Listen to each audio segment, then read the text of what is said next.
आदि गुरु शंकराचार्य भी बौद्ध थे। सम्यक काल का सबसे महत्वपूर्ण काल यही काल है। इस काल में सम्यक संस्कृति में मंत्र सिद्धि साधना का प्रभाव बढ़ने लगा था, जिसकी वजह से सम्यक मार्ग में एक नए मार्ग का निर्माण हुआ या बनना है। ऐसे तो सम्राट कनिष्क के समय में भी पूर्व या आर्य थेर मार्ग में भी कुछ आंशिक बदलाव हुए थे।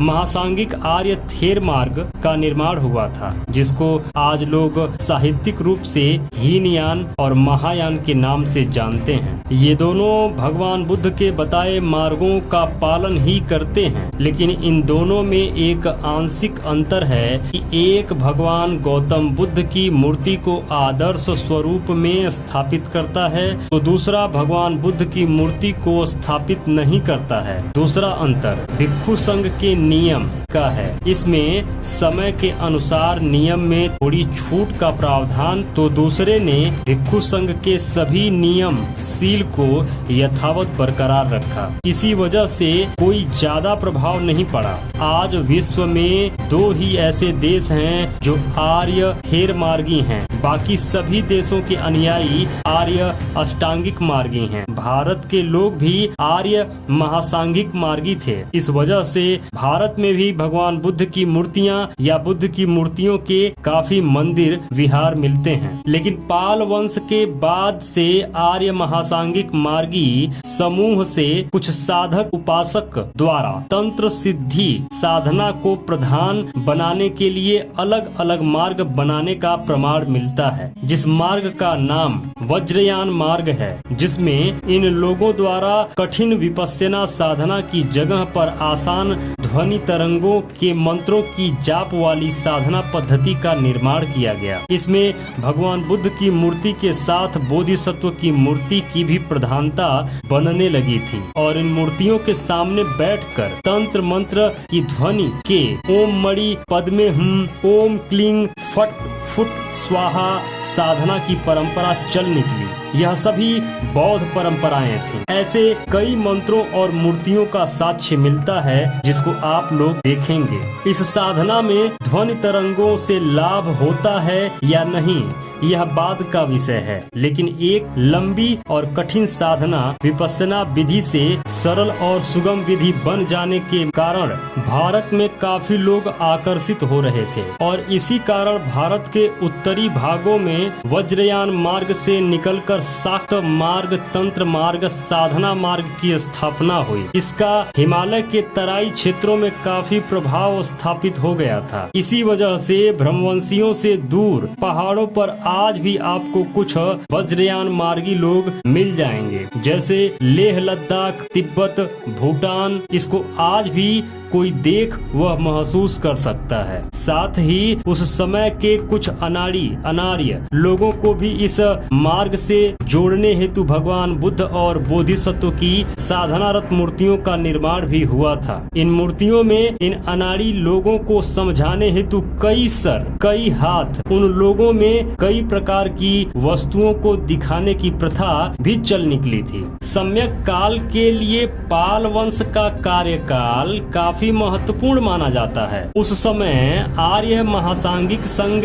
से कुछ बोधिसत्वों द्वारा वज्रयान सांगिक संघ का निर्माण हो रहा था। पाल वंश के शासक देवपाल, जो कि 10वीं सदी में थे, भी उनके समर्थक में थे, क्योंकि वज्रयान सांगिक संघ के सुदृढ़ीकरण हेतु उन्होंने अपने कार्यकाल में एक शिक्षण संस्थान जिसका नाम विक्रमशिला विश्वविद्यालय था की स्थापना की थी, ताकि वज्रयान महासंघ के अंदर विद्या अध्ययन और उसके शोध का भी विस्तार हो। वस्तुतः वज्रयान सांगिक संघ में बोधिसत्व की प्रधानता ज्यादा है, जिस वजह से वज्रयान के अंदर बोधिसत्व की संख्या कई रूप और कई नामों से मिलती है। लेखक क्या लिखते हैं? उसी बोधिसत्व में एक नाम प्रच्छन्न बौद्ध का आता है, जिसे बाद में लोग आदि शंकर के नाम से जानते हैं। क्योंकि प्रछन्न बौद्ध ने वज्रयान से अपने को अलग करते हुए अपना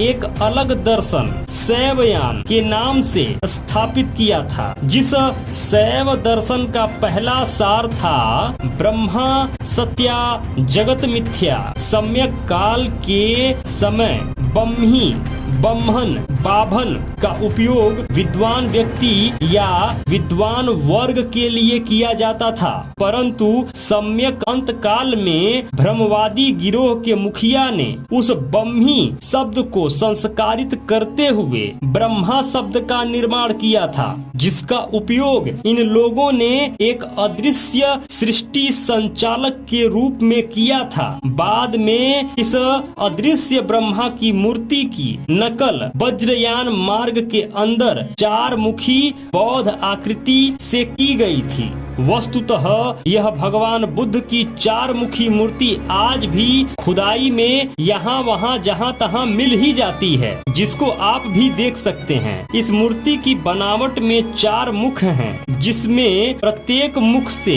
क्रमशः करुणा, दया, मैत्री, मुदिता, उपेक्षा के भाव निकलने का अभिप्राय है। लेकिन इस बनावट को लेकर ब्रह्मा का प्रत्यारोपण करते हुए भ्रम का पुलिंदा बना दिया। आज सभी लोग उसे शैव संप्रदाय के नाम से जानते हैं। शैव संप्रदाय के पहले बोधिसत्व की मूर्ति हिमाचल प्रदेश के स्फीति जिले में मिली है, जिसे त्रिलोकीनाथ कहते हैं।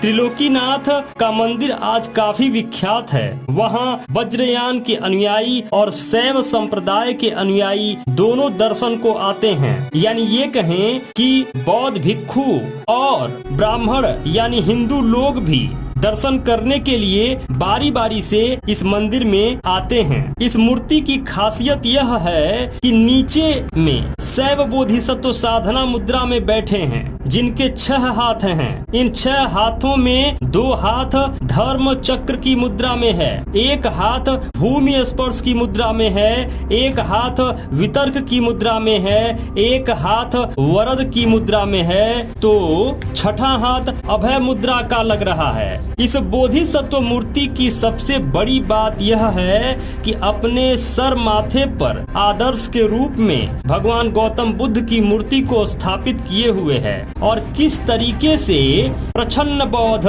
आदि गुरु शंकराचार्य जो कि एक बौद्धिस्ट थे, उनकी विरासत को लेके जो उन्होंने कन्वर्ट किया, जो उन्होंने बदला, उसको उनकी बदली हुई विरासत को फिर बाद में एक नया धर्म बनाकर उसमें शामिल कर दिया, जिसे आज का हिंदू धर्म कहते हैं। इसीलिए यह संभव है और यही दिखता है और यही होता है कि शैव संप्रदाय के जहाँ जहाँ मंदिर हैं, जहाँ जहाँ शिवलिंगों की पूजा होती है या शंकर की पूजा होती है, वह सभी के सभी बौद्ध धर्म से संबंधित विरासत की पूजा होती है। वह वोटिव स्तूप की पूजा होती है, वह मनौती स्तूप की पूजा होती है।